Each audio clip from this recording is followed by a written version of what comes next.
ಇತ್ತಲ್ಲ telephone number, ಆ ನಂಬರಿಗೆ ಫೋನ್ ಮಾಡೋದು. ಈ ಥರ ಒಂದು ಇದು ಒಂದು ಪಾಕೆಟಲ್ಲಿ ಇದಿತ್ತು. ಇದು ಯಾರ್ದು ನಂಬರು?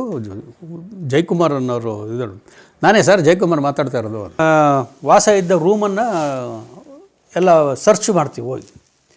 ಅಲ್ಲಿ ಏನು ಅಂಥ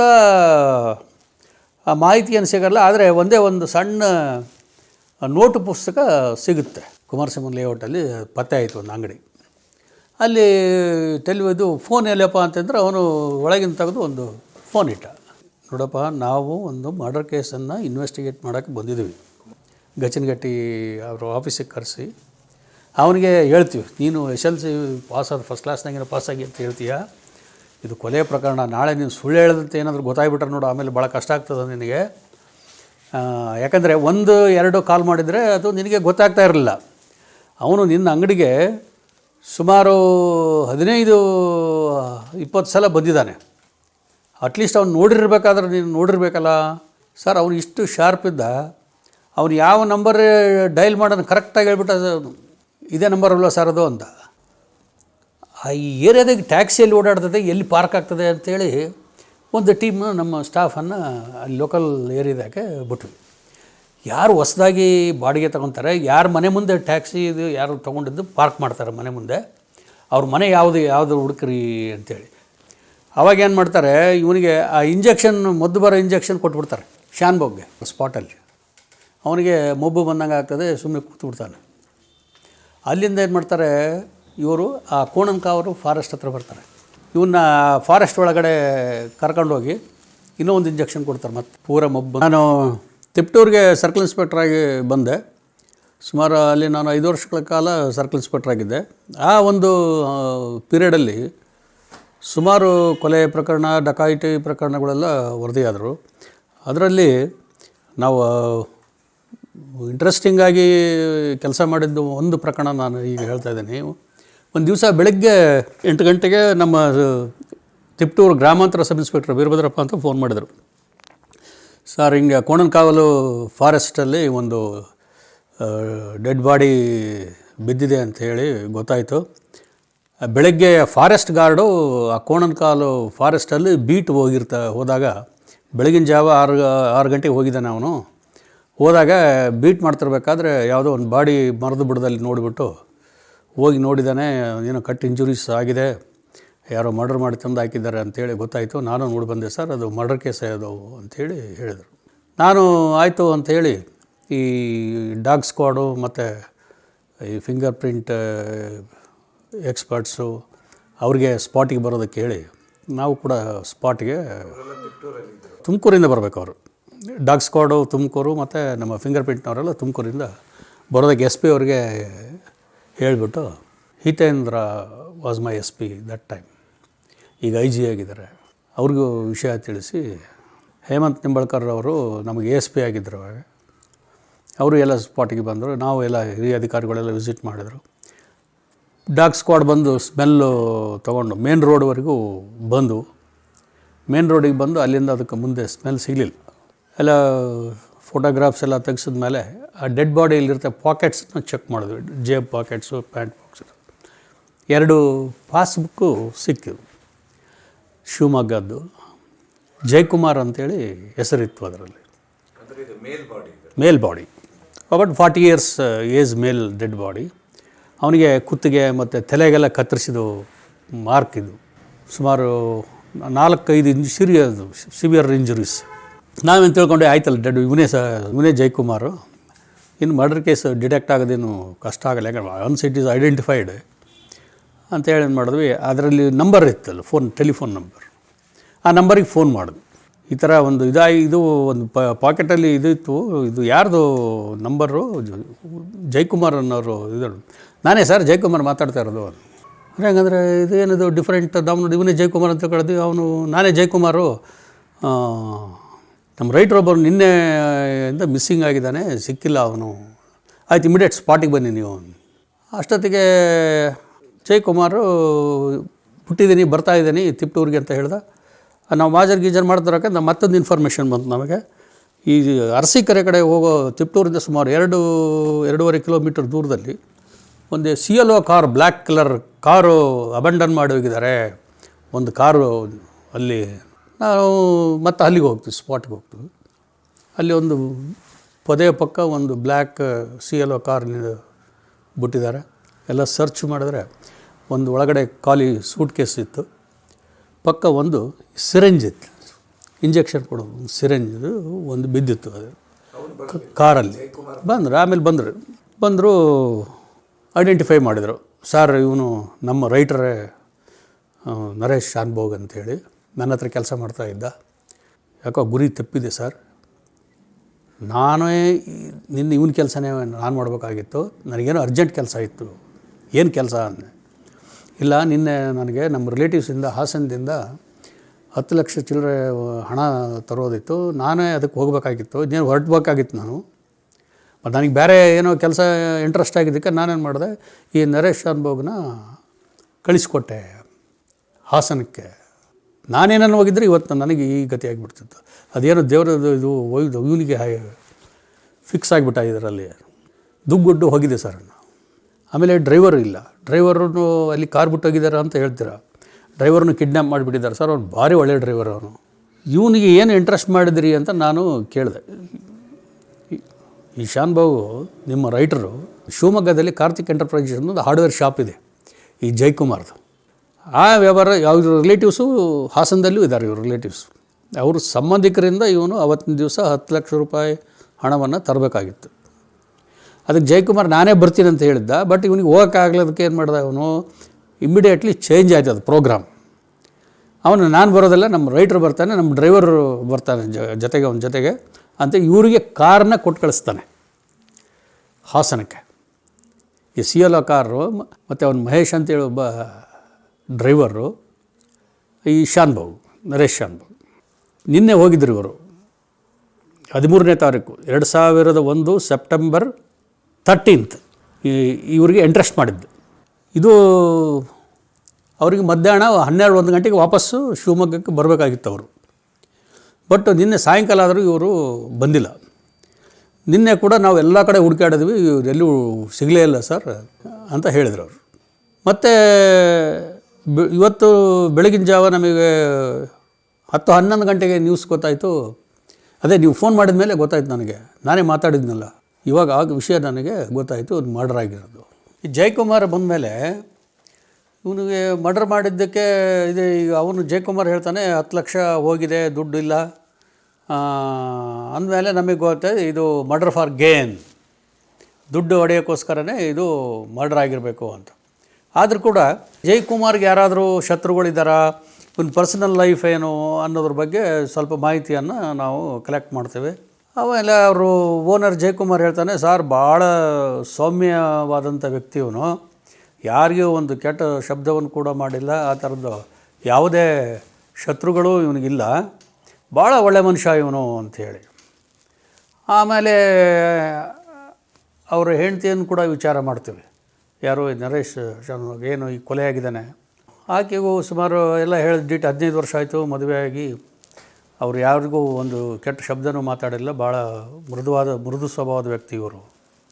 ಮಕ್ಕಳೂ ಆಗಿಲ್ಲ ನಮಗೆ, 15 ವರ್ಷ, ಗಂಡ ಹೆಂಡತಿ ಮತ್ತು ನಮ್ಮ ತಾಯಿ, ಶೀಸ್ ಆಲ್ಸೋ ವಿಡೋ. ನಮ್ಮಲ್ಲಿ 3 ಜನ ಇದ್ದೀವಿ ಮನೆಯಲ್ಲಿ. ಆ ಥರದ್ದು ಯಾರ ಜೊತೆಗೆ ಜಗಳಾಡಿದ ವ್ಯಕ್ತಿನೇ ಅಲ್ಲ ಇವರು.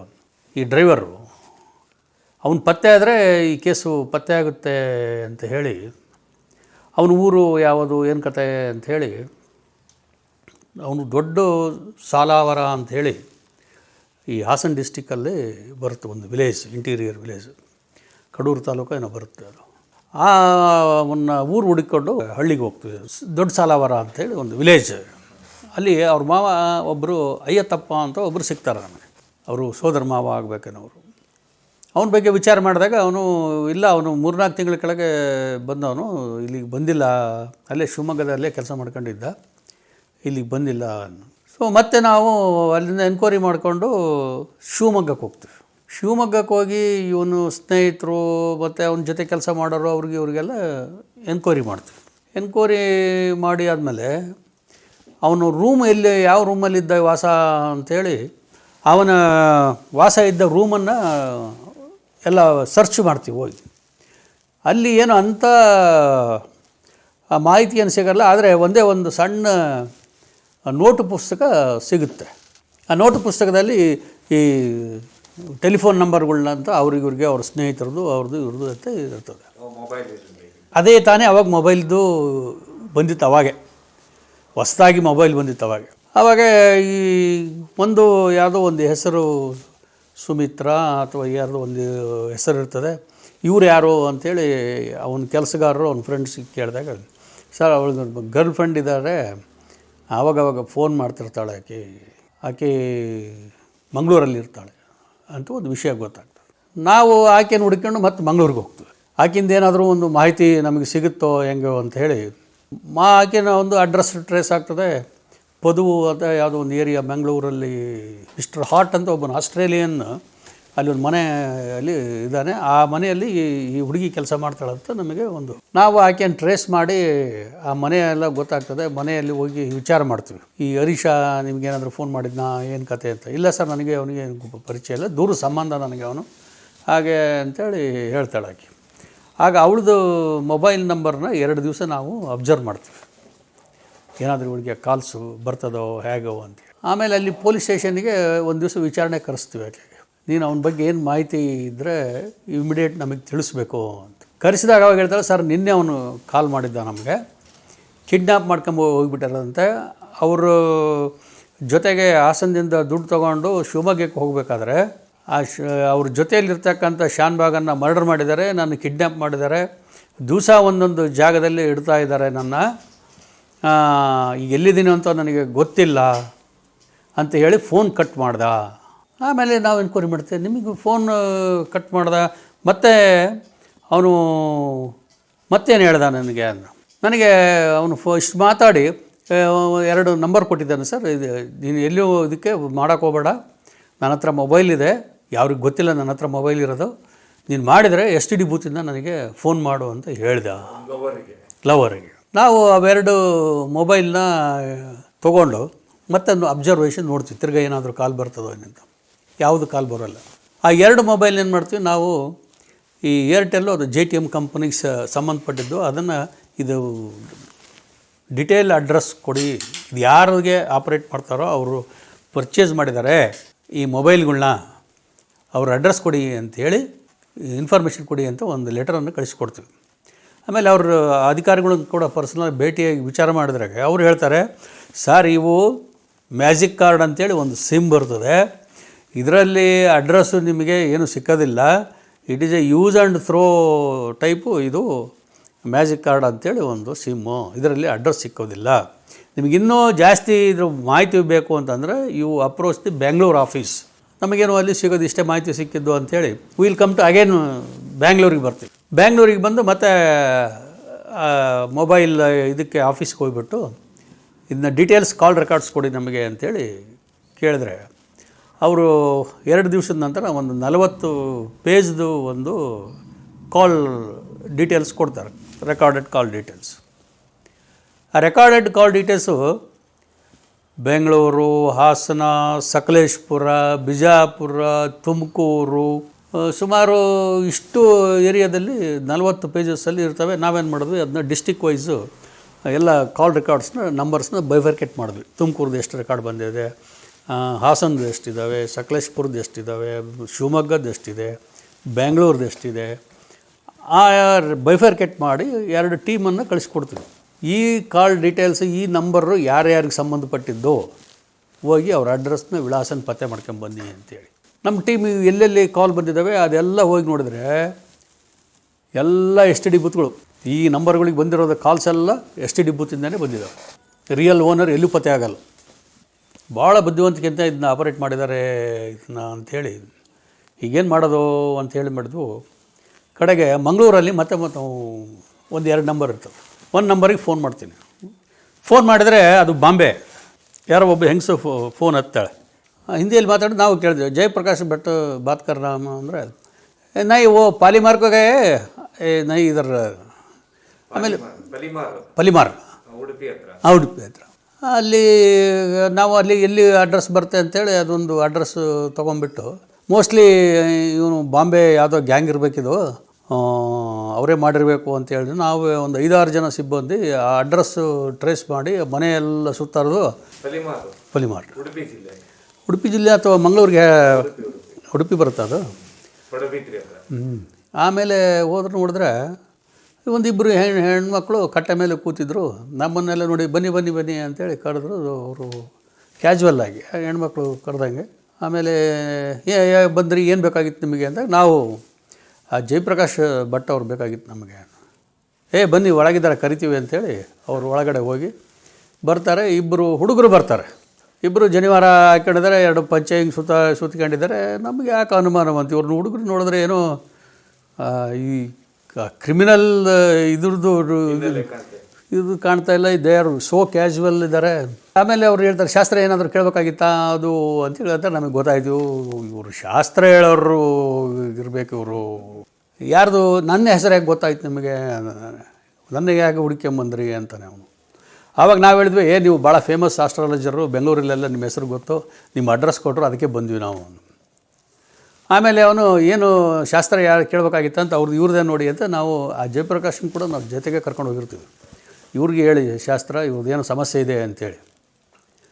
ಅವನು ನಮ್ಮದೊಂದು ಹಣಕಾಸಿನ ಸಮಸ್ಯೆ ಬಂದಿರಬೇಕು, ನೀವು ಇವನು ಆಸ್ಟ್ರಾಲಜರ್. ಇವನು ಜಯಕುಮಾರ್ ಓನರ್, ಯಾರು ದುಡ್ಡು ಕಳ್ಕೊಂಡಿರೋನು. ಇವನು Jayaprakash Bhat is on astrologer. ಹಾಂ. ಆಮೇಲೆ ಇವನು ಶಾಸ್ತ್ರ ಹಿಂಗೆ ನೀವೇನೋ ಒಂದು ಹಣಕಾಸಿನ ವಿಚಾರದಾಗಿ ಬಂದಿರಿ ಅಂದ ಅವನು. ಹೌದು, ಹಣಕಾಸಿನ ವಿಚಾರದಾಗೆ ಬಂದಿರೋದು. ಈಗ ನಾವು ಹಿಂದಿಂದ ಆಗಿದ್ದು ಬೇಡ, ಮುಂದಿಂದ ಹೇಳಿ. ಈಗ ದುಡ್ಡು ತಗೊಂಡು ಹೋದವರು ನಮಗೆ ಸಿಗ್ತಾರಾ, ಅವ್ರು ಜೀವಂತವಾಗಿದ್ದಾರಾ ಇಲ್ಲ, ಅಥವಾ ನಮಗೆ ದುಡ್ಡು ಸಿಗುತ್ತಾ ಇಲ್ಲ, ಅದನ್ನು ಹೇಳಿ. ಅವನು ಯಾವುದೋ ಈ ಕವಡೆ ಹಾಕಿ ನಾ ನಂಬರ್ ಹೇಳಿ ಈ ನಂಬರ್ ಹೇಳಿ ಅಂತೇಳಿ ನಾನು ಬರೆದ್ಬಿಟ್ಟು, ನೋಡಿ ನಿಮಗೆ ಇದು ಕೇಸು 16 ದಿನದಲ್ಲಿ ಪತ್ತೆಯಾದರೆ ಆಗುತ್ತೆ, 17 ದಿವಸ ದಾಟಿದರೆ ಇದು ನಿಮಗೆ ಕಷ್ಟ. ಇದೆಲ್ಲ ಹೇಳಿದ ಮೇಲೆ ಲಾಸ್ಟಿಗೆ ನಾವು ರಿವೀಲ್ ಮಾಡಿದ್ವಿ. ಇದು ನಾವು ಪೊಲೀಸ್ನವ್ರು ರೀ, ಕರೆಕ್ಟಾಗಿ ಹೇಳಿ ಇದು ನಿಮ್ಮನ್ನು ಇಲ್ಲ ನನಗೆ ಗೊತ್ತಿತ್ತು, ನಿಮ್ಗೆ ಯಾಕೋ ಅನುಮಾನ ಬಂತು ನನಗೆ, ಹಂಗೆ ಹಿಂಗೆ ಅಂತ ಅವ್ನು ಕೊಂಕಣಿ ಭಾಷೆಯಲ್ಲಿ ನಮ್ಮನ್ನು ಬೈಕೊಂಡ ಸ್ವಲ್ಪ, ಅಣ್ಣ ತಮ್ಮ ಇಬ್ಬರು. ಆಮೇಲೆ ನಾವು ಅವ್ನಿಗೆ ಹೇಳಿದ್ವಿ, ನೋಡಪ್ಪ ನನ್ನ ಹುಡುಕೊಂಡು ಬಂದಿದ್ದು ನಂಬರ್ದೇ 2, ಇವನ ಬಗ್ಗೆ ನಾವು ಕೇಳೋಕ್ಕೆ ಬಂದಿದ್ವಿ, ಇವನು ಯಾರು ನಿನಗೆ ಹೆಂಗೆ ಪರಿಚಯ, ಅವ್ನ ನೋಟ್ಬುಕ್ಕಲ್ಲಿ 2 ನಂಬರ್ ಇದೆ ನಿಂದು ಅಂದಾಗ ಅವನು ಹೇಳ್ದ. ಆಮೇಲೆ ಅವ್ರ ತಮ್ಮ ಜ್ಞಾಪಿಸ್ಕೊಂಡ, ಸಾರ್ ಇವನು 3 ವರ್ಷದಿಂದ ನಮ್ಮಲ್ಲಿ ಡ್ರೈವರ್ ಆಗಿದ್ದ ಇವನು, ಆಮೇಲೆ ನಮ್ಮ ಹತ್ರ ಕೆಲಸ ಬಿಟ್ಟು ಇವನು ಹೋದ, ಆಮೇಲೆ ಎಲ್ಲಿ ಹೋದ ಅಂತ ನಮಗೆ ಗೊತ್ತಿಲ್ಲ. ಇವನು ನಮ್ಮ ಹತ್ರ 3 ವರ್ಷದಿಂದ ಇವನು ಇದ್ದ, ಹರೀಶ್ ಡ್ರೈವರ್ ಇದ್ದ ನಮ್ಮ ಹತ್ರ, ಡ್ರೈವರ್ ಕೆಲಸ ಮಾಡಿಕೊಂಡು. ಅಯ್ಯೋ ನಾವೆಲ್ಲ ಅಷ್ಟು ಕಷ್ಟಪಟ್ಟು ನಾವೇನು ಟ್ರೇಸ್ ಆಗಿಬಿಡುತ್ತೆ ಅಂತೇಳಿ ಭಾಳ ಕೇರ್ಫುಲ್ಲಾಗಿ ಅದನ್ನ ಪ್ಲ್ಯಾನ್ ಮಾಡಿ ಎಲ್ಲ ಎನ್ಸರ್ಕಲ್ ಮಾಡಿ ಹೋಗಿದ್ದು ಟುಸ್ ಹೋಗ್ಬಿಡ್ತು. ಕಡೆಗೆ ಈ ಎಲ್ಲ ಜಿಲ್ಲಾವಾರು ಕೂಡ ಎನ್ಕ್ವೈರಿ ಮಾಡಿದ್ವಿ. ಕಡೆಗೆ ಈ ಕಮ್ ಬ್ಯಾಕ್ ಟು ಬ್ಯಾಂಗ್ಳೂರು. ಇದು ಮರ್ಡ್ರ್ ಕೇಸ್ ಆಗಿ 14ನೇ ದಿವಸ ನಾವು ಆಫೀಸ್ ಬಿಟ್ಟು ಯಾರು ತಿರುಗಿ ಆಫೀಸ್ ಕಡೆಗೆ ಹೋಗಿಲ್ಲ, ಬರೀ ಹೊರಗಡೆನೇ ಇದ್ದೀವಿ. 14 days ತಿರುಗ್ತಾನೇ ಇದ್ದೀವಿ. ಇವರು ಬಿಟ್ರೆ ಅವರು, ಹೀಗೆ continuous we are on tour. ಹಾಸನ್ನಿಂದ ಹಿಡಿದು ಅರಸೀಕೆರೆ, ಆಮೇಲೆ ಹಳ್ಳಿಗಳು, ಸಾಲಹಳ್ಳಿ, ಆಮೇಲೆ ಮಂಗಳೂರು, ಈ ಪಾಲಿಮಾರು, ಶಿವಮೊಗ್ಗ, ತುಮಕೂರು, ಆಮೇಲೆ ಬ್ಯಾಂಗ್ಳೂರು ಸಿಟಿ, ಅದಾದಮೇಲೆ ಕೋಲಾರದ ಒಂದು 2-3 ನಂಬರ್ ಇದ್ವು. ಎಲ್ಲ ಎಲ್ಲೆಲ್ಲಿ ನಂಬರ್ಸ್ ಇದ್ದಾವೆ ಎಲ್ಲ ಇಷ್ಟು ಕವರ್ಡ್. 14 days ಆಯಿತು. ಕಡೆಗೆ ಬೆಂಗಳೂರಲ್ಲೆಲ್ಲ ಹುಡುಕಿದ್ರೆ ಚಿಕ್ಕಪೇಟೆ ಏರಿಯಾ, ಕುಮಾರಸ್ವಾಮಿ ಲೇಔಟು, ಆಮೇಲೆ JP ನಗರ, ಆಮೇಲೆ ಮೆಜೆಸ್ಟಿಕ್ಕು, ಇಲ್ಲಿ ಎಲ್ಲ ಸುಮಾರು ಒಂದು 25-30 ಕಾಲು, ಗಾಂಧಿನಗರ ಎಲ್ಲ STD ಬೂತ್ಸೆ. ಅದು ಮೊಬೈಲ್ ಬೇರೆ ಅವಾಗ ಹೊಸ್ದಾಗಿ ಬಂದಿತ್ತು. ಈ ಮೊಬೈಲ್ ಇನ್ವೆಸ್ಟಿಗೇಷನ್ನು ಹೆಂಗೆ ಮಾಡೋದು ಏನು ಕತೆ ಅಂತ ನಮಗೂ ಗೊತ್ತಿರಲಿಲ್ಲ. ಕಡೆಗೆ 2 ನಂಬರ್ ಉಳಿದಿದ್ದು. ಇದು STD ಬೂತ್ ಇನ್ನೇನಿರಲಿ ಸಿಗುತ್ತಪ್ಪ, ಇನ್ನೂ 2 ದಿವಸ ನೋಡೋಣ, ಆಮೇಲೆ will go back to Tiptur. ಅಲ್ಲಿಗೆ 15 ದಿವಸ 16 ದಿವಸ ಆಗ್ತದೆ ನಾವು ಊರು ಬಿಟ್ಟು. ಆಮೇಲೆ ಅಲ್ಲಿಂದ ಇನ್ವೆಸ್ಟಿಗೇಷನ್ ಸ್ಟಾರ್ಟ್ ಮಾಡೋಣ ಅಂಥೇಳಿ ಹೋಗ್ಲಿ. ಇನ್ನೊಂದು ದಿವಸ ನಾವು ಕಡೆಗೆ ಫೈನಲ್ ಎಷ್ಟು 4 ಜನ ಇದ್ವಿ. ನಮ್ಮ ಡ್ರೈವರು, ನಾನು ಮತ್ತು 2 ಕ್ರೈಮ್ ಕಾನ್ಸ್ಟೇಬಲ್ಸು, ಒಟ್ಟು 4 ಮೆಂಬರ್ಸ್ ಟೀಮ್ ಕಂಟಿನ್ಯೂಸ್ ಹುಡುಕ್ತಾನೆ ಇದ್ವಿ. ಕೊನೆಗೆ ಒಂದು ತೀರ್ಮಾನಕ್ಕೆ ಬಂದ್ವಿ. ಇದು ಈ ಸಿಟಿಯಲ್ಲಿ ತನಿಖೆ ಮಾಡ್ತಕ್ಕಂಥ ಆಗಿನ ಅಧಿಕಾರಿಗಳನ್ನು ಏನಾದರೂ ಕೇಳಿದರೆ ನಮಗೆ ಒಂದಿಷ್ಟು ಮಾರ್ಗದರ್ಶನ ಸಿಗಬಹುದಾ ಅಂತ ಒಬ್ಬ ACP ಹತ್ರ ಬಂದ್ವಿ ಒಂದು ಕಚೇರಿಗೆ. ಹೇಳಿ ಬೇಡ ಹೆಸರು ಹೇಳೋದು. ಒಬ್ಬ ACP ಹತ್ರ ಬಂದು ಈ ಕಾಲ್ ಡೀಟೇಲ್ಸ್ ಬಗ್ಗೆ ನಾವು ಹಿಂಗೆ ಅದು ಸ್ವಲ್ಪ ಇದನ್ನ ಡಿಟೆಕ್ಟ್ ಮಾಡೋದು ಭಾಳ ಪ್ರೆಷರ್ ಇದೆ, ಭಾಳ ಹೆಸರಲ್ಲ ಸರ್, ಯಾವ ಏರಿಯಾ ಸ್ಟೇಷನ್ ಅಂತ ಗೊತ್ತಾ? ಚಿಕ್ಕಪೇಟೆ ಬಂದ್ವಿ. ಬಂದಾಗ ಅವರ ಭಾಳ ಕೇಸ್ಗಳು ಅವ್ರದ್ದು ಹೆಸರು ಭಾಳ ನೋಡ್ತಾ ಇದ್ವಿ ನಾವು, ಪೇಪರ್ಗಳಲ್ಲಿ ಬರೋದು ಎಲ್ಲ ಅವ್ರದ್ದು ಒಳ್ಳೆಯ ತನಿಖಾಧಿಕಾರಿ, ಅವರು ಏನಾದರೂ ನಮಗೆ ಮಾರ್ಗದರ್ಶನ ಮಾಡ್ತಾರೆ ಅಂಥೇಳಿ ಬಂದ್ವಿ. ಬಂದು ಕೇಳಿದ್ವಿ, ಸರ್ ಈ ಥರ ಆಗಿಬಿಟ್ಟಿದೆ, ನಾವೆಲ್ಲ ಈಗ ಏನೇನು ತನಿಖೆ ಮಾಡಿದ್ವಿ ಅಂತ ನಾವು ಅವ್ರಿಗೆ ವಿವರಣೆ ಕೊಟ್ವಿ. ತಿಪ್ಟೂರು ಸರ್ಕಲ್ ಇನ್ಸ್ಪೆಕ್ಟ್ರು ಈ ಪ್ರಕರಣ ಆಗಿದೆ ಅಂತ ನನ್ನ ಡಿಸಿಗ್ನೇಷನು, ನಂದು ಎಲ್ಲಿ ಕೆಲಸ ಮಾಡ್ತಾ ಇದ್ದೀನಿ ಎಲ್ಲ ಹೇಳಿ ಪರಿಚಯ ಮಾಡಿಕೊಂಡು ಎಲ್ಲ ಹೇಳಿದೆ. ಅವ್ರ ಚೇಂಬರಲ್ಲಿ ನಮಗೆ ಇನ್ನೊಬ್ಬ ಹಿರಿಯ ಅಧಿಕಾರಿಗಳು ಕೂಡ ಕೂತಿದ್ರು, ಅವ್ರೇನು ಪರಿಚಯ ಇದ್ದರು ಸರ್. ಅವರು ಎಲ್ಲ ನಮ್ಗೆ ಕೊಟ್ಟಂಥ ವಿವರಗಳನ್ನೆಲ್ಲ ತೊಗೊಂಡ್ಬಿಟ್ಟು ಒಂದು ಕೆಲಸ ಮಾಡಿ ಒಂದು ಜೆರಾಕ್ಸ್ ಮಾಡಿ ಒಂದು ಸೆಟ್ ನನಗೆ ಕೊಡಿ ಅಂದರು. ಆಮೇಲೆ ಅವರು ಪಕ್ಕದಲ್ಲಿರ್ತಕ್ಕಂಥ ಅಧಿಕಾರಿ ನಮಗೆ ಪರಿಚಯ, ಆಯಿತು ಪಾಲಾಕ್ಷಿ ನೀನು ಜೆರಾಕ್ಸ್ ಎಲ್ಲ ಕೊಟ್ಟು ಹೋಗೋ, ನಾಳೆ ಪೇಪರ್ನಾಗ ನೋಡು ಅಂದರು. ನನಗೆ ವ್ಯಂಗ್ಯವಾಗಿ ಹೇಳಿದರು ಅವರು. ನಾನೇನು ಮಾರ್ಗದರ್ಶನ ಏನು ಕೇಳ್ತಾರೆ ಅಂತ ಬಂದರೆ ಕೇಳ್ತಾ ಇದ್ದಾರಲ್ಲ ಏನು ಹೇಳ್ತಾರೇನೋ ಅಂತೇಳಿ ಹೊರಗಡೆ ಬಂದೆ. ಇನ್ನೇನು ಸ್ವಲ್ಪ 2 ದಿವಸ ನಾನು ಬಂದು ನಮ್ಮ ಸಿಬ್ಬಂದಿಯವ್ರಿಗೆ ಚರ್ಚೆ ಮಾಡಿದೆ. ಇಲ್ಲ ಅವರು ಜೆರಾಕ್ಸ್ ಕೊಟ್ಟು ಹೋಗಂತ ಹೇಳಿದ್ದಾರೆ, ಏನು ಮಾಡೋದು? ಆವಾಗ ನಮ್ಮ ಸಿಬ್ಬಂದಿಯವರೆಲ್ಲ, ಸ್ವಾಮಿ 15 ದಿವಸ ಆಗಲೇ ನಾವು ಇದನ್ನು ಕಷ್ಟಪಟ್ಟು ಎಲ್ಲ ಕಡೆಯಿಂದನೂ ಮಾಡ್ಕೊಂಬಂದ್ವಿ, ಈಗ ಇನ್ನೊಂದು ಸ್ವಲ್ಪ ಇದೆ, ಅದನ್ನು ವೆರಿಫೈ ಮಾಡೋಣ, ಅದು ಆಗಲಿಂದಪ್ಪ ಅಂದ್ರೆ ಇವ್ರಿಗೆ ಕೊಟ್ಟೋಗೋಣ, ಬನ್ನಿ ಎಲ್ಲ ಸೆಟ್ಟೇ ಕೊಟ್ಬಿಡೋಣ ಆ ಕಡೆಗೆ, ಸಾಹೇಬ್ರಿಗೆ ಕೇಳಿಬಿಟ್ಟು. ಇನ್ ಕೇಸ್ ನೀವು ಕೊಟ್ಟಿದ್ರೆ ಏನಾಗ್ತಿತ್ತು ಸರ್? ಕೊಟ್ಟು ಹೋಗಿದ್ದರೆ ಅವ್ರು ಪತ್ತೆ ಮಾಡ್ತಿದ್ರು ಅಥವಾ ನಾವು ಪತ್ತೆ ಮಾಡೋದು ಗೊತ್ತಾಗ್ತಾ ಇರಲಿಲ್ಲ. ಅದು ಅವ್ರು ಪತ್ತೆ ಮಾಡೋರ ಹೆಸರು ಬಂದುಬಿಡೋದು. ನೀವು ಕಷ್ಟಪಟ್ಟು ಅವತ್ತು ರಾತ್ರಿ ನಮಗೆ ಡಿಟೆಕ್ಟ್ ಆಗಿಬಿಡ್ತು ಕೇಸು. ಸೊ ಇದು ಈ ಥರ ಪ್ರೊಫೆಷ್ನಲಲ್ಲಿ ಯಾವ ಸೋರ್ಸ್ ಸಿಗುತ್ತಂತ ಪೊಲೀಸ್? ಹೌದು, ಪೊಲೀಸಲ್ಲಿ ಗುಟ್ಟನ್ನು ಬಿಟ್ಕೊಡಲ್ಲ ಬೇಗ. ನಾವು ಪತ್ತೆ ಮಾಡಬೇಕು, ನಾವು ಹೆಸರು ತೊಗೋಬೇಕು ಅನ್ನೋದೇ ಜಾಸ್ತಿ ಇಲಾಖೆಯಲ್ಲಿ. ಅವ್ರು ಬಂದಿದ್ದಾರೆ, ಇದಕ್ಕೆ ಅವ್ರಿಗೇನು ಬೇಕೋ ಅಸಿಸ್ಟೆನ್ಸು ಮಾಡೋಣ, ನಮಗೂ ಅದಕ್ಕೂ ಸಂಬಂಧ ಇಲ್ಲ, ಇದು ಅಲ್ಲಿ ಕೇಸು ಇಲ್ಲಿ ಕೇಸು ಅಂತ ಬರೋದೇ ಇಲ್ಲ. ಈ ಥರದ ಅನೇಕ ಪ್ರಕರಣಗಳನ್ನ ನಾನು ನೋಡಿಬಿಟ್ಟಿದ್ದೀನಿ. ಯಾಕಂದರೆ ಹಿಂದೆ CCB ಅವ್ರಿಗೆ ನಿಮಗೆ ಸ್ಟೇಷನ್ನಲ್ಲಿರೋರು ಪೈಪೋಟಿ ಬಿಡೋದಲ್ಲ. ಹಾಂ, ನಮ್ಮ ಪ್ರಕರಣದಲ್ಲಿ ಅವರು ಇಂಟರ್ಫಿಯರ್ ಆಗಿ ಅವರೇ ತನಿಖೆ ಶುರು ಮಾಡಿಬಿಡೋರು. ಪ್ರಕರಣ ನಮ್ಮಲ್ಲಿ ದಾಖಲೆ ಆಗಿದ್ದರೆ ಅವ್ರದ್ದೇ ಒಂದು ಟೀಮ್ ಬಿಡೋರು. CCB ಅವರೇ ಕಡೆಗೆ ಒಂದು ನಂಬರ್, ಅದೆಲ್ಲೋ ಕುಮಾರಸ್ವಾಮಿ ಲೇಔಟ್ಗೆ ಹೋಗೋಣ ನೋಡ್ರಿ, ಅಲ್ಲಿ ಒಂದು ನಂಬರ್ ಇದೆ ಅಂತ ಹೇಳಿ ಸಾಯಂಕಾಲ 4-5 ಗಂಟೆಗೆ ಹೋದ್ವಿ. ಅಲ್ಲಿ ನಮ್ಮ ಬ್ಯಾಚ್ಮೆಟ್ ಸಬ್ ಇನ್ಸ್ಪೆಕ್ಟರ್ ಇದ್ರು, ಕುಮಾರಸ್ವಾಮಿ ಇದರಲ್ಲಿ ಗಚ್ಚಿನಗಟ್ಟಿ ಅಂತೇಳಿ. ಅವನಿಗೆ ಈಗ ಬಂದಿದ್ವಿ ಕಣದಿಂದ ಯಾವುದೋ ಒಂದು ನಂಬರ್ ಐತೆ, ಇದು ಒಂದು ಹುಡುಕ್ಯಂಬರ್ತೀವಿ, ಹೋಗ್ಬಿಟ್ಟು ನೋಡ್ಕೊಂಬನ್ನಿ ಅದು ಯಾವುದು ಮಸ್ಟಿಗೆ ಅಂತ ಹೇಳಿದೆ. ವೆರಿ ಗುಡ್ ಆಫೀಸರ್, ನಾನು ಬ್ಯಾಚ್ಮೆಟ್ಟೆ ಅವನು. ಅದನ್ನು ಹುಡುಕ್ಯಂಬ, ನಾನು ನಿಮ್ಮ ಜೊತೆಗೆ ಬರ್ತೀನಿ ನಾನು ಅಂತ ಹೇಳಿ ನಾವೇನು ಮಾಡಿದ್ವಿ, ಅಂಗಡಿಗೆ ಹೋದ್ವಿ. ಅಲ್ಲಿ ಮಂಜುನಾಥ ಸ್ಟೋರ್ಸ್ ಅಂತೇಳಿ ಒಂದು ಕುಮಾರಸ್ವಾಮಿ ಲೇಔಟಲ್ಲಿ ಪತ್ತೆ ಆಯಿತು ಒಂದು ಅಂಗಡಿ. ಅಲ್ಲಿ ಇದು ಫೋನ್ ಎಲ್ಲಪ್ಪ ಅಂತಂದ್ರೆ ಅವನು ಒಳಗಿನ ತೆಗೆದು ಒಂದು ಫೋನ್ ಇಟ್ಟ. ಅದು ಅಂಗಡಿ ಅವನು, ಇದು STD ಬೂತಾ, ಅದು ನಿಂದು? ಇಲ್ಲ ಸರ್, ಇದು ನಂದು ಸ್ವಂತ ಫೋನು, ಯಾರನ್ನ ಬಂದರೆ 2 ರೂಪಾಯಿಗೆ ಫೋನ್ ಕೊಡ್ತೀನಿ, ಯಾರು ಬೇಕಾದ್ರೂ ಮಾತಾಡ್ಬೋದು, ಪಬ್ಲಿಕ್ನವ್ರು ಬಂದು ಮಾತಾಡ್ತಾರೆ. ಅಂಗಡಿಗೆ ಬಂದು 2 ರೂಪೀಸ್ ಕೊಟ್ಟರೆ ನಾನು ಫೋನ್ ಕೊಡ್ತಿದ್ದೆ, ಇಲ್ಲಿ ಇದೇ ಮಾತಾಡೋದು. ಹಾಗಂದರೆ ನಿಮ್ಮ ಅಂಗಡಿಗೆ ಈ ಟೆಲಿಫೋನಿಂದ ಸುಮಾರು ಒಂದು 15-16 ಕಾಲ್ಗಳು ಮಾಡಿದ್ದಾರೆ, ಈ ಲ್ಯಾಂಡ್ಲೈನ್ ಫೋನಿಂದ ಒಂದು ಮೊಬೈಲ್ಗೆ. ಅವ್ರ ಹೆಸರು ಯಾರ್ದು ನಿನಗೇನು ಗೊತ್ತಾಗ್ತದ? ಸರ್ ಡೈಲಿ ಬರ್ತಾರೆ ಜನ ಮಾಡ್ತಾರೆ ಸರ್, ನನಗೇನು ಗೊತ್ತಾಗ್ತದೆ ಸರ್ ಹೆಸರು, ಪಬ್ಲಿಕ್ನವರು ಗೊತ್ತಿಲ್ಲ ಅಂತ. ಅವನು SLC ಪಾಸ್ ಆದ ಹುಡುಗ, ಅಂಗಡಿಯಲ್ಲಿದ್ದವನು. ಪೊಲೀಸ್ ಸ್ಟೇಷನಿಗೆ ಕರ್ಕೊಬಂದು ಹೇಳ್ತೀವಿ, ನೋಡಪ್ಪ ನಾವು ಒಂದು ಮರ್ಡರ್ ಕೇಸನ್ನು ಇನ್ವೆಸ್ಟಿಗೇಟ್ ಮಾಡೋಕ್ಕೆ ಬಂದಿದ್ದೀವಿ. ಗಚ್ಚನಗಟ್ಟಿ ಅವರು ಆಫೀಸಿಗೆ ಕರೆಸಿ ಅವನಿಗೆ ಹೇಳ್ತೀವಿ, ನೀನು SLC ಪಾಸ್ ಆದ ಫಸ್ಟ್ ಕ್ಲಾಸ್ನಾಗೇನೋ ಪಾಸಾಗಿ ಅಂತ ಹೇಳ್ತೀಯ, ಇದು ಕೊಲೆ ಪ್ರಕರಣ, ನಾಳೆ ನೀನು ಸುಳ್ಳು ಹೇಳದಂತೆ ಏನಾದರೂ ಗೊತ್ತಾಗ್ಬಿಟ್ರೆ ನೋಡು, ಆಮೇಲೆ ಭಾಳ ಕಷ್ಟ ಆಗ್ತದೆ ನಿನಗೆ. ಯಾಕಂದರೆ 1-2 ಕಾಲ್ ಮಾಡಿದರೆ ಅದು ನಿನಗೆ ಗೊತ್ತಾಗ್ತಾ ಇರಲಿಲ್ಲ. ಅವನು ನಿನ್ನ ಅಂಗಡಿಗೆ ಸುಮಾರು 15-20 ಸಲ ಬಂದಿದ್ದಾನೆ. ಅಟ್ಲೀಸ್ಟ್ ಅವ್ನು ನೋಡಿರ್ಬೇಕಾದ್ರೆ ನೀನು ನೋಡಿರ್ಬೇಕಲ್ಲ, ಸರ್ ಅವ್ನು ಇಷ್ಟು ಶಾರ್ಪ್ ಇದ್ದ, ಅವ್ನು ಯಾವ ನಂಬರ್ ಡೈಲ್ ಮಾಡೋದು ಕರೆಕ್ಟಾಗಿ ಹೇಳ್ಬಿಟ್ಟ, ಇದೇ ನಂಬರ್ ಅಲ್ವ ಸರ್ ಅದು ಅಂತ. ಇಲ್ಲೇ ನಿನಗೆ ಹೆಂಗೋ ಗೊತ್ತಿದ್ದ ನಂಬರ್, ಅಲ್ಲಿ 20 ಸಲ ಮಾಡಿದ್ನಲ್ಲ ಸರ್ ಅವ್ನ ನಂಬರ್, ಯಾವ ನಂಬರ್ ನಾನು ಮುಂದೆನೇ ಮಾಡ್ತಿದ್ದ, ಹಿಂಗಾಗಿ ನೆನ್ಪಿಟ್ಕೊಂಡಿದ್ದೀನಿ ಸರ್ ನಾನು. ಮೊದಲು ಹೇಳಲಿಲ್ಲ ಅವನು.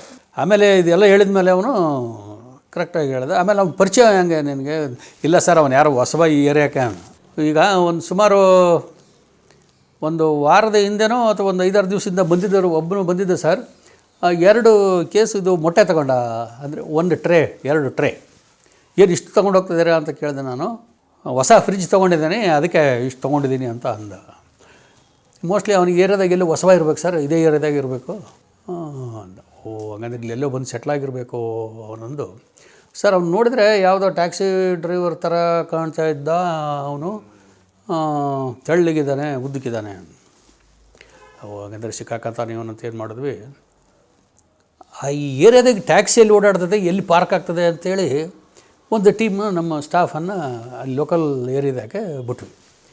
ಯಾರು ಹೊಸದಾಗಿ ಬಾಡಿಗೆ ತೊಗೊತಾರೆ, ಯಾರು ಮನೆ ಮುಂದೆ ಟ್ಯಾಕ್ಸಿ ಇದು ಯಾರು ತೊಗೊಂಡಿದ್ದು ಪಾರ್ಕ್ ಮಾಡ್ತಾರೆ ಮನೆ ಮುಂದೆ, ಅವ್ರ ಮನೆ ಯಾವುದು ಹುಡುಕ್ರಿ ಅಂತೇಳಿ. ಟ್ಯಾಕ್ಸಿ ಬೇಕಾಗಿದೆ ಅಂತ ಸುಮ್ಮನೆ ಕೇಳ್ಕೊಂಡು ಓಡಾಡಿ ಯಾರಾದರೂ ಹೇಳ್ತಾರೆ ನಮಗೆ ಅಂತ ಏರಿಯಾದಾಗ ಲೊಕೇಟ್ ಮಾಡಿದ್ರೆ, ಸಾಯಂಕಾಲ ಒಂದು ಮನೆ ನಮಗೆ ಹೊಸ್ದಾಗಿ ಈಗ ಒಂದು ವಾರದ ಕೆಳಗೇನೋ ಬಂದಿದ್ದಾರೆ, ವಾರ ಹತ್ತಿರ ಒಂದು ರಾತ್ರಿ ಏನೋ ಅಥವಾ ಸಾಯಂಕಾಲ ಬರ್ತು ಒಂದು ಪಾರ್ಕ್ ಮಾಡ್ತಾರಲ್ಲಿ ಒಂದು ವೆಹಿಕಲ್ನ. ನಾವು 2 ಟೀಮ್ ಮಾಡಿ, ಒಂದು ಅಲ್ಲೇ ಮನೆ ಅಕ್ಕಪಕ್ಕದಾನೆ ಕಾಯ್ಕೊಂಡು ಕೂಡೋದಕ್ಕೆ ಒಂದು ಟೀಮ್ ಬಿಟ್ಟು, ಇನ್ನೂ ಒಂದು ಟೀಮು ನಾನು ಇನ್ಸ್ಪೆಕ್ಟರ್ ಗಜನಗಟ್ಟಿಯವರು ಬೇರೆ ಸಪ್ರೇಟಾಗಿ ವಾಚ್ ಮಾಡ್ಕೊಂಡು ಕೂತ್ಕೊಂಡ್ವಿ. ರಾತ್ರಿ ಸುಮಾರು 11 ಗಂಟೆಗೆ ನಮ್ಮ ಕ್ರೈಮ್ ಸ್ಟಾಫ್ ಫೋನ್ ಮಾಡಿದ್ರು. ಸಾರ್ ಕಾರ್ ಬಂತು, ಒಬ್ಬ ವ್ಯಕ್ತಿ ಇಳಿದು ಮನೆ ಒಳಗೆ ಹೋದ. ಸೀದಾ ನಾನು ಗಜನಗಟ್ಟಿ ನಮ್ಮ ಸ್ಟಾಫ್ ಎಲ್ಲ ಸೀದಾ ಬಂದು ಮನೆಗೆ ಬಂದ್ವಿ. ಮನೆಗೆ ಬಂದು ನಾವು ಒಳಗೆ ಹೋದ್ವಿ. ಗಂಡ ಹೆಂಡ್ತಿ ಒಂದು ಚಿಕ್ಕ ಮಗು ಇತ್ತು ಒಳಗೆ. ಕೇಳಿದ ನಿನ್ನ ಹೆಸರು ಏನಪ್ಪ? ಅವನು ಹರೀಶ್ ಅಲ್ಲ, ಇವನು ಬೇರೆ ಡ್ರೈವರು.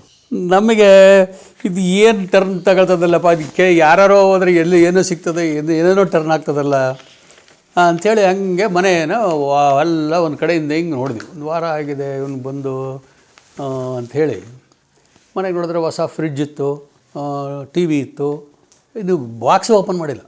ಎಲ್ಲ ಅಬ್ಸರ್ವ್ ಮಾಡಿದ್ವಿ.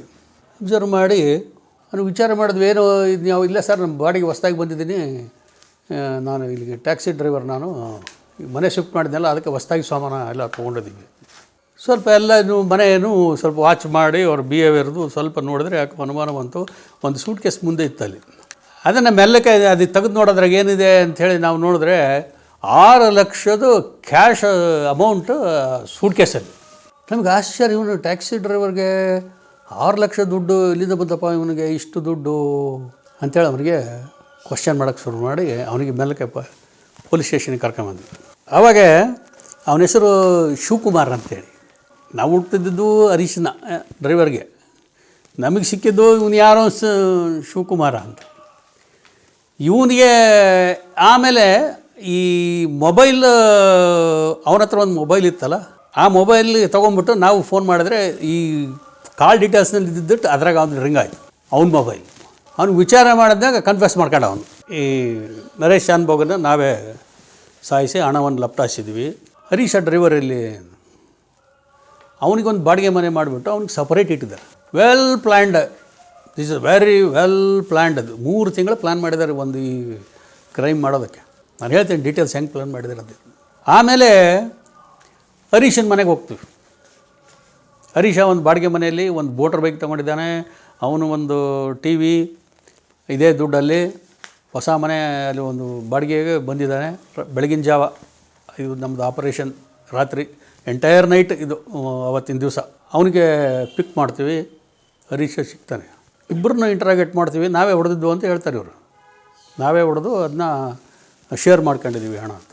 ನಮಗೆ ಇವರು ಪರ್ಸನಾಲಿಟಿಗೂ ಇವ್ರ ಬಿಹೇವಿಯರ್ಸಿಗೂ ಆ ಥರ ಕಟ್ ಇಂಜುರಿ ಮಾಡೋ ಲಕ್ಷಣಗಳು ನಮಗೆ ಕಂಡಿಲ್ಲ ಇವರಲ್ಲಿ.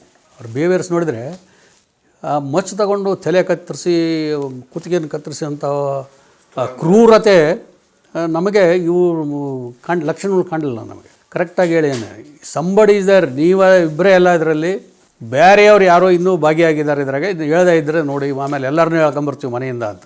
ಆಮೇಲೆ ಇವನು ಶಿವಕುಮಾರ್ ಕನ್ಫೆಸ್ ಮಾಡ್ಕೊತಾನೆ, ನಮ್ಮ ಮಾವ ವೆಂಕಟಪ್ಪನು ಬಂದಿದ್ದ ಅಂತ. ವೆಂಕಟಪ್ಪ ಪ್ರೈವೇಟ್ ಕಂಪ್ನಿಗೆಲ್ಲ ಕೆಲಸ ಮಾಡ್ತಿರ್ತಾನೆ, ಅವನಿಗೆ ಆ ಕೆಲಸ ಬಿಟ್ಟಿರ್ತಾನೆ. ಈ ವೆಂಕಟಪ್ಪನ ಮಗಳೇ ಇವನು ಶಿವಕುಮಾರ್ ಮದುವೆ ಆಗಿರ್ತಾನೆ, ಅದು ಲವ್ ಮ್ಯಾರೇಜ್ ಅವ್ರದ್ದು. ಆಮೇಲೆ ವೆಂಕಟಪ್ಪನ ಮನೆಗೆ ಹೋಗ್ತೀವಿ. ಅವನು ದೈತ್ಯ, ಒಳ್ಳೆ ಪರ್ಸನಾಲಿಟಿ, ಒಳ್ಳೆ ಪಲ್ವಾನ್ ಇದ್ದಂಗೆ ಇರ್ತಾನೆ. ಅವನಿಗೆ ಕರ್ಕೊಂಡು ಬರ್ತೀವಿ. ಅವನಿಗೆ ಕರ್ಕೊಂಬಂದು 3 ಜನದ್ದು ಸಪ್ರೇಟ್ ಇಂಟ್ರಾಗೇಟ್ ಮಾಡಿದ್ಮೇಲೆ ಇವರು 3 ಜನನೇ ಮಾಡಿರೋದಕ್ಕೂ ಈ ಮರ್ಡರ್ ಅಂತೇಳಿ ಗೊತ್ತಾಗ್ತದೆ. ಸುಮಾರು ಅವ್ರು ಲಪಟಾಯಿಸಿದ ದುಡ್ಡು ಅವ್ರು ಖರ್ಚು ಮಾಡಿದ್ದು ಒಂದು 2 ಲಕ್ಷ ರೂಪಾಯಿನೋ ಖರ್ಚು ಮಾಡ್ಕೊಂಡಿದ್ರೆ 8 ಚಿಲ್ಲರೆ ಕ್ಯಾಶ್ ಅವ್ರ ಕಡೆಯಿಂದ ನಾವು ರಿಕವರಿ ಮಾಡ್ತೀವಿ. ಪರ್ಚೇಸ್ ಮಾಡಿರ್ತಾರೆ ಅದರ ಹಣದಿಂದ ಅವರು ಮೋಟ್ರ್ ಬೈಕು, TV, ಎಲ್ಲವನ್ನು ಎತ್ಕೊಂಡು ಸೀದಾ ವಾಪಸ್ ನಾವು ತಿಪ್ಟೂರಿಗೆ. ಅದು 16ನೇ ದಿವಸ. ಶಾಸ್ತ್ರ ಹೇಳೋದು ಕರೆಕ್ಟ್. ಅದಕ್ಕೆ it is only coincidence. 16ನೇ ದಿವಸ ಬಂದಾಗ ನಾವು ಮತ್ತೆ ಇವ್ರನ್ನ ಕಸ್ಟಡಿಗೆ ತೊಗೊಂಡು ಡಿಟೇಲಾಗಿ ಇಂಟ್ರಾಗೇಟ್ ಮಾಡಿದಾಗ, ಇವನ್ನೇ ಯಾಕೆ ನೀವು ಈ ಹಣ ದೋಚೋದಕ್ಕೆ, ಇವ್ರು ಯಾರು ಪ್ರೊಫೆಷ್ನಲ್ ಅಫೆಂಡರ್ಸ್ ಅಲ್ಲ, ಇವರು ಫಸ್ಟ್ ಟೈಮ್ ಅಫೆಂಡರ್ಸ್ ಎಲ್ಲರೂ. ಇದೇನಾಗ್ತದೆ, ಈ ಜಯಕುಮಾರ್ ಅಣ್ಣ ವಿಶ್ವನಾಥ್ ಶೆಟ್ಟಿ ಅಂತ ಒಬ್ಬರು, ಅವರು is hardware Merchant, cement agency ಎಲ್ಲ ಇದೆ ಅವ್ರದ್ದು. ಅವರು ಈ ನಾರಾಯಣ ಹೃದಯಾಲಯಕ್ಕೆ ಹಾರ್ಟ್ ಆಪ್ರೇಷನ್ಗೆ ಅದಕ್ಕೆ ಬಂದು ಒಂದು 2 ಮಂತ್ಸ್ ಅಡ್ಮಿಟ್ ಆಗಿರ್ತಾರೆ. ಆವಾಗ ಇವನು ಹರೀಶ್ ಡ್ರೈವರು ಅಲ್ಲಿ ಅವರು ಕಾರ್ ಡ್ರೈವಿಂಗ್ ಮಾಡ್ಕೊಂಡು ಅಲ್ಲಿರ್ತಾನೆ. ಅವರು ರಿಲೇಟಿವ್ಸ್ ಕರ್ಕೊಂಬರೋದು ಮತ್ತು ಹಾಸ್ಪಿಟ್ಲಿಗೆ ಅಸಿಸ್ಟ್ ಮಾಡೋಕ್ಕೆ ಇವನು. ಆಮೇಲೆ ಈ ಪಬ್ಲಿಕ್ನವ್ರು ಬಂದು ಕೂತ್ಕೊಳ್ತಾರೆ, ಯಾವುದೋ ಒಂದು STD ಬೂತ ಯಾವುದು ಇರ್ತದೆ ಅಲ್ಲೆಲ್ಲ ಬಂದು ಕೂತು ರೆಸ್ಟ್ ಟೈಮಲ್ಲಿ ಬಂದು ಅಲ್ಲಿ ಕೂಡ್ತಿರ್ತಾನೆ ಅವ್ರನ್ನ. ಆವಾಗ ಇವನು ಶಿವಕುಮಾರ್ ಅನ್ನೋ ಡ್ರೈವರು ಇವನು ಪಕ್ಕ ಬಂದು 2 ಮಂತ್ಸ್ ಇರ್ತಾನಲ್ಲ, ಇವನಲ್ಲಿ ಪರಿಚಯ ಆಗ್ತದೆ ಒಬ್ರಿಗೊಬ್ಬರಿಗೆ. ಈ ಟ್ಯಾಕ್ಸಿ ಡ್ರೈವರ್ ಇವನು ಹಾಸ್ಪಿಟ್ಲಿಗೆ ಯಾರನ್ನು ಪೇಷಂಟ್ಸ್ನ ಕರ್ಕೊಂಬರೋದು ಡ್ರಾಪ್ ಮಾಡೋದು ಮಾಡ್ತಿರ್ತಾನೆ. ಬಂದಾಗ ಅವನಿಗೆ ಸ್ವಲ್ಪ ಪರಿಚಯ ಆಗ್ತದೆ. ಆವಾಗ ಅವನಂತಾನೆ ಶಿವಕುಮಾರ್, ನಾವು ಹಿಂಗೆ ಡ್ರೈವರ್ ಕೆಲಸ ಮಾಡ್ಕೊಂಡಿದ್ರೆ ನಾವು ಯಾವಾಗ ಒಂದು ಕಾರ್ ಇಟ್ಕೊಂಡು ಓನರ್ಗಳಾಗೋದು, ಇವ್ರು ಕೂಡ 5-6 ಸಾವಿರ ರೂಪಾಯಿಗೆ ಸಂಬಳಕ್ಕೆ ನಾವು ಯಾವಾಗ ಆಗಬೇಕು ಅಂದಾಗ ಇವನು ಇಬ್ಬರು ಮಾತಾಡ್ತಾ ಇವನೇನು ಹೇಳ್ತಾನೆ, ಒಂದು ಸಜೆಸ್ಟ್ ಮಾಡ್ತಾನೆ ಶಿವಕುಮಾರ್, ಒಂದು ಕೆಲಸ ಮಾಡು, ಇಲ್ಲಿಂದ ಒಂದು ಕಾರು ನೀನು ಡ್ರೈವ್ ಮಾಡ್ಕೊಂಡು ಬಾಂಬೆಗೆ ಹೋಗ್ಬೇಕು, ಒಳಗೆ ಏನೈತೆ ಏನಾದರೂ ಕೇಳಬಾರ್ದು. ಒಂದು ಸಲ ನೀನು ಹೋಗಿ ಬಂದರೆ ನಿನಗೆ 10-15 ಸಾವಿರ ರೂಪಾಯಿ ಕೊಡ್ತಾರೆ, ಗೊತ್ತಾಯ್ತಾ? ಆ ಕೆಲಸ ಮಾಡ್ತೀಯಾ ಮತ್ತು ಹೇಳ್ತೀನಿ. ನಮ್ಮ ಸಾಹುಕಾರ್ರೆ 15-10 ಲಕ್ಷ ರೂಪಾಯಿ ಕಾರ್ನ ಇಟ್ಕೊಂಡು ಹೋಗ್ತಾರೆ, ಹೋಗ ನೀನು ಯಾವುದಕ್ಕೆ 15-10 ಸಾವಿರ ರೂಪಾಯಿಗೆ ನಾನೇ ಬಾಂಬೆಗೆ ಹೋಗಲಿ ಅಂತ ನೀವು. ಹೌದಾ, ನಿಮ್ಮ ಸಾಹುಕಾರ ಅಷ್ಟು ಕ್ಯಾರಿ ಮಾಡ್ತಾರೆ? 15 ದಿನದಿಂದ 20-25 ಲಕ್ಷ ಇರ್ತದಪ್ಪ, ನಮ್ಮ ಸಾಹುಕಾರ ಬಿಸ್ನೆಸ್ಸಿಗೆ ಎಲ್ಲ ಟ್ರಾನ್ಸಾಕ್ಷನ್ ಮಾಡ್ತಿರ್ತಾರೆ ಅಷ್ಟು ಹಣ ಅಂತ ಇವನು ಹೇಳ್ತಾನೆ. ಆವಾಗ ಇವನಿಗೆ ಶಿವಕುಮಾರ್ಗೆ ಒಂದು ಹುಳ ಬಿಡ್ತಾನೆ ಇವನಿಗೆ. ಹಂಗಿದ್ರೆ ನಮ್ಗೆ ಹೇಳೋ, ನಾವೆಲ್ಲ ಇದು ಮಾಡ್ತೀವಿ, ನಿನಗೂ ಒಳ್ಳೆ ಶೇರ್ ಕೊಡ್ತೀವಿ ಅದ್ರಾಗೆ, ಯಾವಾಗ ಅವ್ರು ಹೋಗ್ತಾರೆ ಏನು ಕತೆ ಅನ್ನೋ. ವಿಶ್ವನಾಥ್ ಶೆಟ್ಟಿ ಡಿಸ್ಚಾರ್ಜ್ ಆಗ್ತಾರೆ ಹಾಸ್ಪಿಟ್ಲಿಂದ. ಡಿಸ್ಚಾರ್ಜ್ ಆಗಿ ಇವನು ಹೋಗ್ಬೇಕಾದ್ರೆ ಇವನು ಶಿವಕುಮಾರ್ ಏನು ಮಾಡ್ತಾನೆ, ಇವನಿಗೆ ಹೇಳ್ತಾನೆ, ಅವ್ರ ಮೂಮೆಂಟ್ಸ್ ಎಲ್ಲ ನಮಗೆ ತಿಳಿಸ್ತಾ ಇರೋ, ಯಾವಾಗ ಹಣ ತೊಗೊಂಡು ಹೋಗ್ತಾರೆ, ಯಾವಾಗ ಬರ್ತಾರೆ ಅಂಥೇಳಿ ಇವನಿಗೊಂದು ಮೊಬೈಲು ಕೊಡಿಸ್ತಾನೆ. ಈ ಇನ್ಫಾರ್ಮೇಷನ್ ನೀನು ಕೊಡ್ತಾ ಇರು ನಮಗೆ ಅಂತ. ಇವನು ಅವ್ರ ಮೂಮೆಂಟ್ಸ್ ಎಲ್ಲ ಹೇಳ್ತಿರ್ತಾನೆ, ಈ ಥರ ಇದೆ, ಈ ಥರ ಇವತ್ತು ಬರ್ತಾರೆ ಹೋಗ್ತಾರೆ ಅಂಥೇಳಿ. ಇದು ನಾಳೆ ನೀವು ಕ್ಯಾಶ್ ತರಬೇಕು ಅಂತ ಈ ಕಾರ್ತಿಕ್ ಎಂಟರ್ಪ್ರೈಸಸ್ ಮಾಲೀಕ ಜಯಕುಮಾರ್ ಏನಿರ್ತಾರೆ, ಅವರು ನಾಳೆ ನಾನು ಹಾಸನಕ್ಕೆ ಹೋಗಿಬಿಟ್ಟು ದುಡ್ಡು ತಗೊಂಬರ್ಬೇಕು, ಬೆಳಗ್ಗಿನ ರೆಡಿ ಆಗೋ ಅಂತಾರೆ ಇವ್ರಿಗೆ. ಯಾರಿಗೆ? ಡ್ರೈವರ್ಗೆ. ಇವನು ಇನ್ಫಾರ್ಮ್ ಮಾಡ್ತಾನೆ ಅವ್ರಿಗೆ, ನಾಳೆ ನಾವು ಹಾಸನಿಂದ ಶಿವಮೊಗ್ಗಕ್ಕೆ ದುಡ್ಡು ತರಕ್ಕೆ ಹೋಗ್ತಾ ಇದ್ದೀವಿ. ಆಯಿತು, ನೀವು ಹಾಸನಕ್ಕೆ ಬಂದಿರಿ, ನಾವು ಬರ್ತೀವಿ ಅಲ್ಲಿಗೆ ಹಾಸನಿಗೆ ಅಂತೇಳಿ ಇವನು ಶಿವಕುಮಾರ್ ಹೇಳ್ತಾನೆ. ಬೈ ದ ಟೈಮ್ ಏನಾಗ್ತದೆ, ಇವನಿಗೇನೋ ಫೋನ್ ಬಂತು, ನನಗೆ ಅರ್ಜೆಂಟ್ ಬೆಂಗಳೂರಲ್ಲಿ ಕೆಲಸ ಇದೆಯಪ್ಪ, ನಾನು ಬರೋಕ್ಕಾಗಲ್ಲ, ನಮ್ಮ ರೈಡ್ರನ್ನ ಕಳಿಸ್ಕೊಡ್ತೀನಿ, ಅವ್ನ ಕೈಲಿ ಕೊಟ್ಟು ಕಳಿಸ್ಬಿಡಿ, ನಮ್ಮ ಡ್ರೈವರು ಬರ್ತಾನೆ ಅವನ ಜೊತೆಗೆ ಅಂಥೇಳಿ ಅವರು ರಿಲೇಟಿವ್ಸ್ಗೆ ಹಾಸನಿಗೆ ಫೋನ್ ಮಾಡಿ ಹೇಳ್ತಾನೆ ಜಯಕುಮಾರ್. ನರೇಶ್ ಶಾನ್ಬಾಗು ಈ ಹರೀಶ ಡ್ರೈವರ್ ಇಬ್ಬರು ಹಾಸನಿಗೆ ಹೋಗ್ತಾರೆ. ಬೆಳಗ್ಗೆ 9 ಗಂಟೆಗೇನೋ ಅಲ್ಲಿ ಅವರು ದುಡ್ಡು ರಿಸೀವ್ ಮಾಡಿಕೊಂಡು ನಾವು ಬರ್ತಾಯಿದ್ದೀವಿ ಅಂಥೇಳಿ ಫೋನು ಹಾಕ್ತಾರೆ ಅವ್ರಿಗೆ. ಈ ಮದನೂರು ಗೇಟ್ ಅಂತೇಳಿ ಒಂದು ತಿಪ್ಟೂರ್ ಹತ್ರ ಒಂದು ಬಂದಾಗ ಈ ಮಾರುತಿ ವ್ಯಾನಲ್ಲಿ ಇವ್ರು ಫೋನ್ ಮಾಡ್ತಾನೆ. ಯಾರೋ ಇವನು ಶಿವಕುಮಾರ್ ಅವ್ರ ಮಾವ ಒಂದು ಮಾರುತಿ ವ್ಯಾನಲ್ಲಿ ಈ ಕಾರ್ನ ಫಾಲೋ ಮಾಡ್ಕೊಂಡು ಬರ್ತಾರೆ ಹಾಸನ್ನಿಂದ. ನಿಯರ್ ತಿಪ್ಟೂರ್ ಹತ್ರ ಬಂದಾಗ ಏನು ಮಾಡ್ತಾನೆ ಇವನು, ಹರೀಶ ಡ್ರೈವರು ಒಂದು ಸೈಡಲ್ಲಿ ತಗೊಂಡೋಗಿ ನಿಲ್ಲಿಸಿಬಿಡ್ತಾನೆ ಕಾರ್ನ, ಇಂಟೀರಿಯರ್ ರೋಡಲ್ಲಿ. ಆವಾಗ ಇವನು ಶಾನ್ಭಾಗ್ ಕೇಳ್ತಾನೆ, ಯಾಕೆ ಈ ಕಾರು ಇಲ್ಲಿಗೆ ತಂದುಬಿಟ್ಟೆ ಅಂತ. ಇಲ್ಲ ಯಾರೋ ಅಲ್ಲಿಂದ ನೋಡ್ತಾ ಇದ್ದೀನಿ, ಒಂದು ಕಾರ್ ನಮ್ಮನ್ನು ಫಾಲೋ ಮಾಡ್ತಾ ಇದೆ, ಅದನ್ನು ಅವಾಯ್ಡ್ ಮಾಡೋದಕ್ಕೋಸ್ಕರ ನಾನು ಈ ರಸ್ತೆಗೆ ತೊಗೊಂಬಂದೆ. ಇವನು ಹೇಳ್ತಿದ್ದಂಗೆ ಏನು ಮಾಡ್ತಾರೆ, ಇವರು ಹಿಂದ್ಗಡೆನೇ ಕಾರ್ ಹಿಂದ್ಗಡೆನೇ ಮಾರುತಿ ವ್ಯಾನ್ ತಿಂದು ಅವನಿಗೆ ಮಚ್ಚು ತೋರಿಸ್ಬಿಟ್ಟು ಆ ಕಾರಿಂದ ಈ ಮಾರುತಿ ವ್ಯಾನ್ನಾಗೆ ಕೂಡಿಸ್ಕೊತಾರೆ. ಕೂಡಿಸ್ಕೊಂಡು ಆ ದುಡ್ಡನ್ನು ಎಲ್ಲ ತೊಗೊಂಬಿಟ್ಟು ಮಾರುತಿ ವ್ಯಾನಿಗೆ ಹಾಕ್ಕೊಡ್ತಾರೆ. ತೊಗೊಂಬಿಟ್ಟು ಏನು ಮಾಡ್ತಾರೆ, ಇವನು ನಾಳೆ ಬಿಟ್ಟರೆ ಅವ್ರು ತಗೊಂಡು ಹೋಗ್ಬೋದಾಗಿ, ತಗೊಂಡ್ಬಿಟ್ರೆ ಇವನು ಹೇಳ್ತಾನಲ್ಲ ಇವನು ಹರೀಶನೋ ಇದ್ದ ಅಂಥೇಳಿ.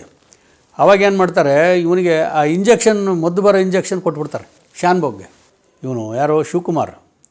ಈ ಶಿವಕುಮಾರ್ಗೆ ವಿದ್ಯೆ ಹೆಂಗೆ ಗೊತ್ತಿದ್ದರೆ, ಅವ್ರ ಯಾರೋ ರಿಲೇಟಿವ್ ಒಬ್ಬರು ನರ್ಸ್ ಏನೋ ಇಂಜೆಕ್ಷನ್ ಕೊಡೋದು ಗೊತ್ತಿತ್ತು ಅವನಿಗೆ. ಅನಸ್ತೇಶಿಯಾ ಇಂಜೆಕ್ಷನ್ ಕೊಟ್ಬಿಟ್ರೆ ಮಬ್ಬು ಬಂದುಬಿಟ್ಟು ಇದಾಗಿಬಿಡ್ತಾರೆ ಅಂಥೇಳಿ ಒಂದು ಇಂಜೆಕ್ಷನ್ ಕೊಡ್ತಾರೆ ಸ್ಪಾಟಲ್ಲಿ. ಅವನಿಗೆ ಮಬ್ಬು ಬಂದಂಗೆ ಆಗ್ತದೆ, ಸುಮ್ಮನೆ ಕೂತ್ಬಿಡ್ತಾನೆ. ಅಲ್ಲಿಂದ ಏನು ಮಾಡ್ತಾರೆ ಇವರು, ಆ ಕೋಣನ್ಕಾವರು ಫಾರೆಸ್ಟ್ ಹತ್ರ ಬರ್ತಾರೆ. ಇವನ್ನ ಫಾರೆಸ್ಟ್ ಒಳಗಡೆ ಕರ್ಕೊಂಡೋಗಿ ಇನ್ನೊಂದು ಇಂಜೆಕ್ಷನ್ ಕೊಡ್ತಾರೆ, ಮತ್ತೆ ಪೂರ ಮಬ್ಬು ಬಂದುಬಿಡ್ಲಿ ಇವನಿಗೆ ಅಂತೇಳಿ. ಇವನು ಬಿಟ್ಟರೆ ಮತ್ತೆ ನಮ್ಮ ಎಲ್ಲ ಇವರೇ ಮಾಡಿದಾರೆ ಅಂತ ಇವ್ನು ಎಲ್ಲಿ ತಿಳಿಸಿಬಿಡ್ತಾನೋ ಅಂತ ಹೇಳ್ಬಿಟ್ಟು ಮಸ್ತ್ ತಗೊಂಡು ಅವ್ನು ತಲೆ ಕತ್ತರಿಸ್ಬಿಡ್ತಾರೆ. ತಲೆ ಕತ್ತರಿಸ್ಬಿಟ್ಟು ಮತ್ತು ವಾಪಸ್ ಆ ಕಾರ್ನ ಏನು ಸಿಯಲ ಕಾರ್ನ ಅಲ್ಲಿ ಅಬಂಡನ್ ಮಾಡಿಬಿಡ್ತಾರೆ. ಅದು ಆಮೇಲೆ ಇವರು ಬೆಂಗಳೂರಿಗೆ ಎಸ್ಕೇಪ್ ಆಗಿ ಹೋಗ್ತಾರೆ. ಆಮೇಲೆ ಬೆಂಗಳೂರಿಗೆ ಬಂದವರು ಯಾವಾಗ ಪೊಲೀಸರು ಹುಡುಕಾಟ ಶುರುವಾಗ್ತದೆ ಅಂತ ಅವ್ರಿಗೊಂದು ಇನ್ಫಾರ್ಮೇಷನ್ ಗೊತ್ತಾಗುತ್ತೆ, ಈ ಕೇಸಲ್ಲಿ ಪೊಲೀಸ್ನವ್ರು ಹುಡುಕಾಡ್ತಾ ಇದ್ದಾರೆ ಅಂತೇಳಿ. ಆವಾಗ ಅವರು ಸುಮಾರು ಊರುಗಳಿಗೆ ಅಲ್ಲಿ ಇಲ್ಲಿ ಸುತ್ತಾರೆ ಅವರು ಒಂದು 10-12 ದಿವಸ. ಹಾಗಾಗಿ ಕಡೆಗೆ ಈ ಮ್ಯಾಜಿಕ್ ಕಾರ್ಡ್ ಏನು ಅಂದ ಅವರು ಉಪಯೋಗಿಸ್ಕೊಂಡು ಈ ಕೃತ್ಯವನ್ನು ಮಾಡಿದ್ರು. ಇದು ಪೂರ್ವ ನಿಯೋಜಿತ ಕೃತ್ಯ. ಇದು 3 ತಿಂಗಳಿಂದ ಅವರು ಪ್ಲ್ಯಾನ್ ಮಾಡಿರ್ತಾರೆ. ಈ ಪ್ಲ್ಯಾನ್ ಮಾಡೋದಕ್ಕೆ Dev purchased this magic card purpose, ಇದರಲ್ಲಿ ಟ್ರೇಸ್ ಆಗಲ್ಲ ಅಂತೇಳಿ. ಬಟ್ ಅದೇ ಮ್ಯಾಜಿಕ್ ಕಾರ್ಡ್ ನಿಂದನೇ ಅವ್ರು ಪತ್ತೆಯಾಗಿ ಸೆರೆಮನೆಗೆ ಹೋಗ್ತಾರೆ. ತುಮಕೂರಲ್ಲಿ ಈ ವಿಚಾರಣೆ ಎಲ್ಲ ನಡೆದು ನ್ಯಾಯಾಧೀಶರವರಿಗೆಲ್ಲ ಜೀವಾವಧಿ ಶಿಕ್ಷೆಯನ್ನು ಕೊಡ್ತಾರೆ ಈ 3 ಜನಕ್ಕೆ. ಹೀಗೆ ಇದಕ್ಕೆ ಒಂದು ನನ್ನ ಕಥೆಯಲ್ಲಿ ಮ್ಯಾಜಿಕ್ ಕಾರ್ಡ್ ಅಂತಲೇ ಟೈಟಲ್ ಕೊಟ್ಟು ಒಂದು ಕಥೆಯನ್ನು ಬರೆದೆ. ಅಂದರೆ ಅವರಿಗೆ ಅದೇ ಜೀವಾವಧಿ ಶಿಕ್ಷೆ ಆಯಿತು, ಲೈಫ್ ಇಂಪ್ರಿಸನ್ಮೆಂಟ್ 3 ಜನಕ್ಕೂ. ಶಿವಕುಮಾರ್, ಹರೀಶ್ ಡ್ರೈವರ್ ಮತ್ತು ವೆಂಕಟಪ್ಪ ಅಂತ ಅವ್ರ ಮಾವ, ಯಾರು ಎಸ್ ತಲೆ ಕತ್ತರಿಸಿದ್ನಲ್ಲ ಅವನು, 3 ಜನಕ್ಕೂ ಜೀವಾವಧಿ ಶಿಕ್ಷೆ ಆಯಿತು. ಅದಕ್ಕೆ ಅವ್ನಿಗೆ ಇಂಡ್ಯೂಸ್ ಮಾಡ್ತಾರೆ. ಆಮೇಲೆ ಇದು ಪ್ರಕರಣ ಎಷ್ಟು ಹೆದರಿಕೆ ವರ್ತಕರಲ್ಲಿ ಹುಟ್ಟಿಸ್ಬಿಡ್ತು ಅಂದರೆ, ಇದು ಭಾಳ ಇದು ರಾಜ್ಯಾದ್ಯಂತ ಇದು ಸೆನ್ಸೇಷನಲ್ ಕೇಸ್ ಆಗಿಬಿಟ್ಟಿತ್ತು ಅವಾಗ.